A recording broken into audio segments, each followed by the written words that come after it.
कृष्ण भगवान का जब नाम आए उसका अर्थ आकर्षणी शक्ति अब हमारे अंदर आएगी जब हम कृष्ण भगवान का नाम लेते हैं।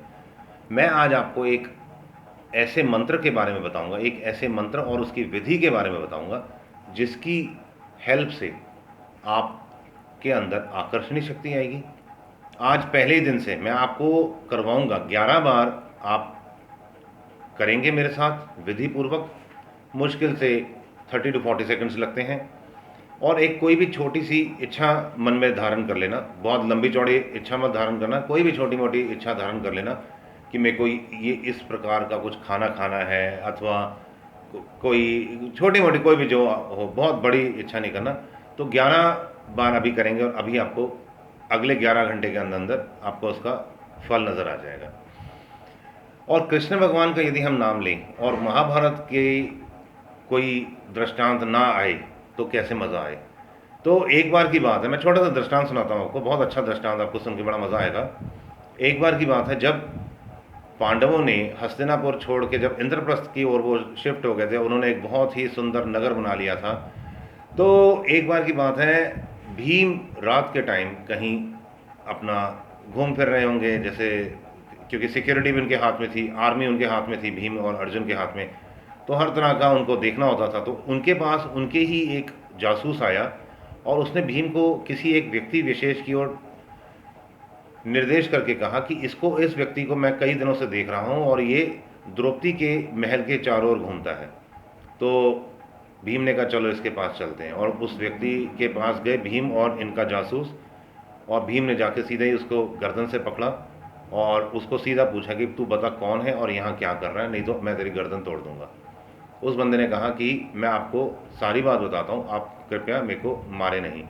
उसने कहा कि मेरे को शकुनी ने द्रौपदी की हर एक गतिविधि को देखने के लिए मेरे को यहाँ भेजा है। मैं जासूसी करता हूँ द्रौपदी और उसके महल की और सारी परिचारिकाओं की, और हर जो भी न्यूज़ है यहाँ की, जो जितने भी समाचार हैं, मैं वो शकुनी तक पहुँचाता हूँ। और साथ ही साथ उसने भीम को कहा कि मैं आपको एक बात और बताना चाहूँगा कि मैं आपको एक ऐसा आपके खिलाफ अनुष्ठान चल रहा है, यदि वह भंग नहीं किया आपने तो आप पांडव सबकी मृत्यु हो जाएगी। तो भीम ने कहा बताओ, मैं आपको बाद में पारितोषिक यानी इनाम भी दूंगा। तो वह ले गया किसी एक गहरे जंगल में जो इंद्रप्रस्थ और हस्तिनापुर के कहीं साइड में था।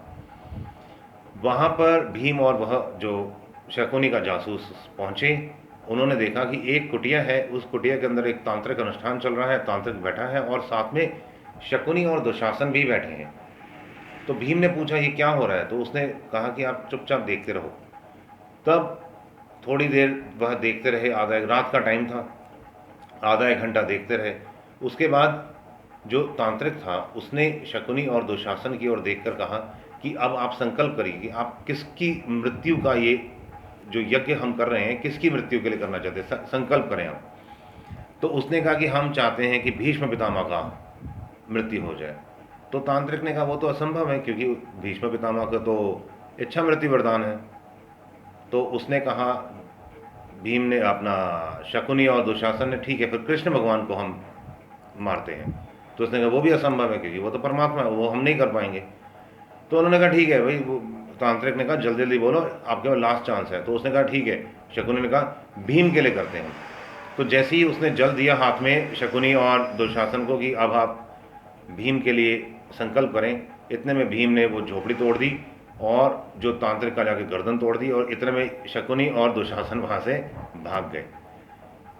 अब जब भीम पलटे, क्रोधित भीम पलटे, तो उस जो शकुनी के जासूस ने कहा देखो मैंने आपसे जो भी कहा था वह सत्य था, अब मेरे को आप इनाम दीजिए। तो भीम ने उसकी गर्दन पकड़ के तोड़ दी कि यही है तेरा इनाम, क्योंकि दुश्मन जो भी है उसको हर हाल में ख़त्म करते जाओ। तो ये एक छोटा सा दृष्टांत मेरे मन में कई दिनों से था आपको सुनाने का। अब हम अपने मंत्र पे आते हैं, जो कृष्ण भगवान का मंत्र है। ये जो विशुद्धाक्य चक्र है, जो कंठकूप है, यहाँ पर केंद्रित करें अपने मन को, और जो भी आपकी कोई भी छोटी सी इच्छा है, उस छोटी सी इच्छा को अभी के अभी आप मन में 3 बार दोहराएं। जो भी आपकी इच्छा है कि विशेष फल खाना चाहते हैं, अथवा विशेष प्रकार का खाना खाना चाहते हैं, अथवा किसी व्यक्ति से कोई आपका कोई कठिनाई है तो वो ठीक हो जाए, वॉटेवर। अब मैं सोचता हूँ कि आपने 3 बार कर लिया होगा।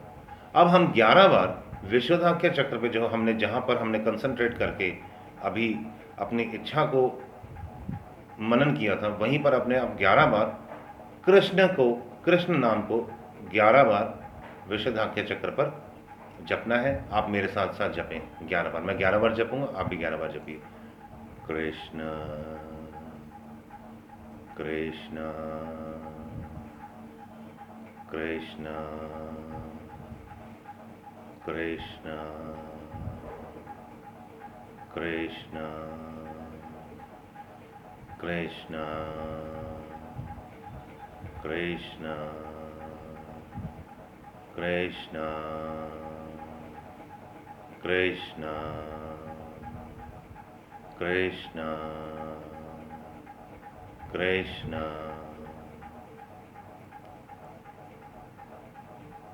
11 बार मैंने किया और मैं सोचता हूँ कि शायद आप लोगों ने भी 11 बार कर लिया होगा।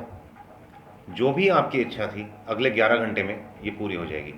जब भी आप करेंगे जो विधि से मैंने आपको बताया, अगले 11 घंटे में आपकी इच्छा पूरी हो जाएगी। ये जो आकर्षणीय मंत्र है, ये इनिशियली आप छोटी छोटी चीज़ों के लिए करना, एकदम से कोई बहुत बड़ी अपनी इच्छा मत कर लेना, एकदम से पूरी नहीं होगी। इसलिए मैंने पहले ही आपको फॉर एग्जांपल बताया था, छोटी छोटी चीज़ें ही करिए।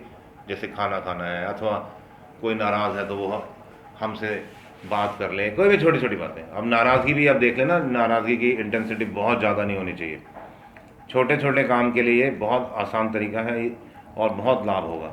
अब साथ ही साथ आप ये तो करेंगे ही करेंगे, अब साथ ही साथ आप एक काम और करिए, आप वीडियो को अभी के अभी लाइक करें, चैनल को अभी के अभी सब्सक्राइब करें और ज़्यादा से ज़्यादा वीडियो को शेयर करें व्हाट्सएप, फेसबुक और दूसरे सोशल मीडिया अकाउंट्स पर। किसी भी प्रकार का यदि आपका कोई प्रश्न है तो आप कमेंट्स बॉक्स में पूछ सकते हैं।